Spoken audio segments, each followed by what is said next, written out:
اجازت نشته. السلام علیکم ورحمۃ اللہ وبرکاتہ. زه عارف الله جان او تاسو ګورئ زموږ فیسبوک او یوټیوب چینل عارف الله جان کاسٹ. امریکا او ډونلډ ټرمپ چې کوم دی د امریکا یو چینل هغه د وایس اف امریکا چې هغه یو نیوز چینل او پای کې زموږ زیات تر پښتنو کار کوو. خو دا چینل چې جوړ شوی دا صرف او صرف د علماو پسې د پروپاګاندا د لپاره او افغانستان چې کوم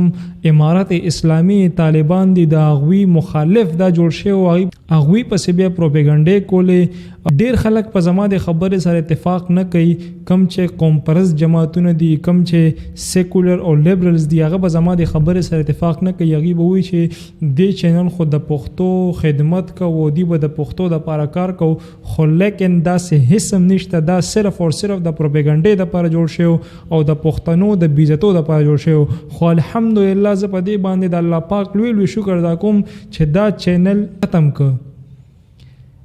اوس د دې ناسور ختمېدو سره یو نوی مخلوق میدان ته راووته. هغوی بېروزګاره شو. جي وایس اف امریکا هغه فارغ شوي خلک چې هغې د هر کار نه ویستل هغوی اوسګار شو. هغوی سره اوس فکر شو چې مونږ به اوس نور کوو ځکه ولې چې هغوی سره بله لار نشته. نو هغوی یو اسان ټارګېټ جوړ کړه چې راشه مونږ خو هسې مخکې هم د علماو پسې تنقیدونه هر څه کړي دي پسې پروپاګاندا کړي دي. اوس چې کوم دی د خپل معاش او د خپل دغه ذریعه چې کوم دی هغه په فیسبوک او یوټیوب باندې د علماو پسې خبرې شروع کړي علماو پسې پروپاګاندا شروع کړي او دې سره به چې کوم دی مونږ خپل کور چلو ځان نو پیرزه ګټو. نن سبا دا یو اسانه طریقه د کم قسم چې سوشل میډیا ته راوځي یا داسې نور پلیټفارمز ته راوځي هغوی دا غواړي چې زموږ د ویورشپ ښه راشي مونږ ښه ډالر وګټو د هغې نه. بس د هغې اسان هدف چې کوم دی هغه په عالم باندې ټارګېټ کول راپاسي او علماو پسې خبره وکړي علماو باندې تنقیدات شروع کړي چې تاسو خو نه پوهېږئ مونږ ډېر ښه پوهېږو تاسو زمونږ معاشره تباه کړه. بس علماو پسې لګیا شي او بیا چې کوم دي عوام هم خوښوي او ویوز هم راځي او ډالر هم راځي او هر طرف نه هغوی ته سپورټ میلاویږي. نو دغه شان دا یو کس تاسو به دا ویډیو ګورئ چې دا په وایس اف امریکا کې خو اوس بېروزګاره شو او نور ورسره هېڅ ټاپک نه نو د یو نوی ټاپک جوړ کړه چې راشه زه به په مولانا طارق جمیل صاحب باندې اعتراضات وکړم او بس ځان مې مشهور کړم او فیموس بشم. بس هغه پښتو یو متل دی که نه وایي چې ځان مشهورول غواړي په جومات کې غول وکړه نو مشهور بشي. نو دغه شانتې نن هم هر څوک راپاسي او بس په علماو باندې تنقید کوي. نو اوس بس خلک راپاسي او په علماو پسې پروپاګاندا کوي او خبرې کوي او مسخرې کوي او په مذهب پورې خاندي او بس ځان مشهوري او زی او ډالر هم ګټي او ویوز هم راځي او ورسره راځي. نو دا چې کوم اوسګار شوي تاسو د الفاظو ګورئ که نه یعنی که تاسو یو سنجیده یو پوهه دانشور سړی د انټرویو ګوري د خبرې ګوري نو هغه به وایي چې دا یو فضول کس دی د په دماغو کې بوس دی بوسه. ځکه چې تاسو د تنقیداتو ته وګورئ چې یو طرف ته عمده خلک په موږ باندې اعتراض کوي چې یاره علما کم دي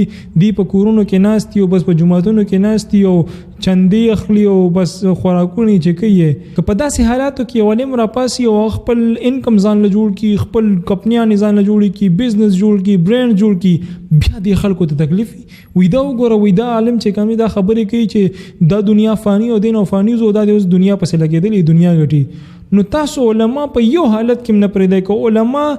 د دین ښه کار کوي نو وایي دا چندې کوي او دا چل دی واغه چل دی. که دنیا ته روځي نو وایي دا وګوره دنیا ته راووته. نو اوس دته هېڅ پته نشته چې مولانا طارق جمیل صاحب د ورپسې ډېرې خبرې وکړه چې دا فلا فلا فلا فلا لیکن دته هېڅ پته نشته چې مولانا طارق جمیل صاحب دې څوک هغه داسې نه دی چې بس اوس مالدار شوی نه هغه خانداني مالدار دی. الحمدلله الله پاک هغه له یو لوی عزت او مقام ورکړی دی هغه خانداني مالدار سړی دی. دا خانداني جیدادونه دا نه چې هغه مشهور شو د هغې نه پس سره مال دولت راغی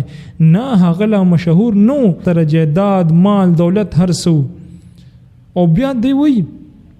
برانډز یې جوړ کړي دي او په مردان کې دی او په لاهور کې دی او په دوبۍ کې دی. تا ته پته هم نشته چې ایم ټي جی برانډ طارق جمیل صاحب جوړ کړي د دې انکم چرته ځي د دې چې کوم پیسې راځي هغه چرته ځي چې کومه ګټه راځي تا ته دې اړو سره پته نشته. خو بس لګي او په علماو باندې بس تنقید د آسان کار دی جوړ کړی بس تنقید دی او خبره ختمه. دا هیڅ تحقیق نه دی کړی چې یاره زه دا خبره کومه نو زما دا خبره باطن ټیک وي او که نه خو نه بس کېناستې ما یې ته بس خبرې دی وکړې او شیر دی کړی او ویوز هم راغلی او ډالر هم راغلی او خبره ختمه.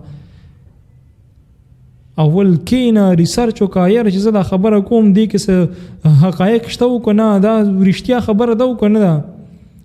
د مولانا طاهر جمیل صاحب چې څومره برانډز دي MTJ برانډ دی نور برانډز دي د دې ټولو پیسو یتیمانو لذي مدرسو ته ځي داسې مدرسې دي چې الحمدلله هغه صرف د دې د برانډ نه چلیږي نو دا خبرې کول چې برانډونه جوړ کړي دي په دوبۍ کې او په کراچۍ کې او په لاهور کې او په پیښور کې نو دا ښه کار یې کړی دی دا ډېر زبردست کار کړی دی الحمدلله زه وایم چې ټول علما هم داسې مضبوط شي ان شاء الله دا علما روان دي دا اوس معیشت کې ځان مضبوطی په هر ځای کې مضبوطی اوس د عوامو ته تکلیف دی چې دا ولې دا مولیان داسې آزاد شو مولیان خو اوس پورې زموږ په چندو باندې دلته وخت تېراو او اوس چې کوم دي خپل برانډ شروع کړل دي چې کوم دي آزاد خبرې شروع کړې په منبر باندې ناستي په سترګو کې سترګې عوامو ته چې نو اوس دي سره فکر وکړي نه دا خو مونږ ډېر غلط کار وکړو نو اوس دوی سره فکر شو چې دا خو علما زموږ د لاس نه وتل نو زما ټول ته دا ریکوست چې تاسو اعتراض کوئ هر څه کوئ د عالم باندې ټارګټ کوئ علم باندې ټارګټ کوئ مذهب باندې ټارګټ کوئ نن سبا هر چا بس آسان هدف ځان لیکي دي ویوز او د ډالرو لپاره په عالم باندې تنقید وکړه که د علماء په خپل منځ کې اختلاف وي هر څه یې ځان لي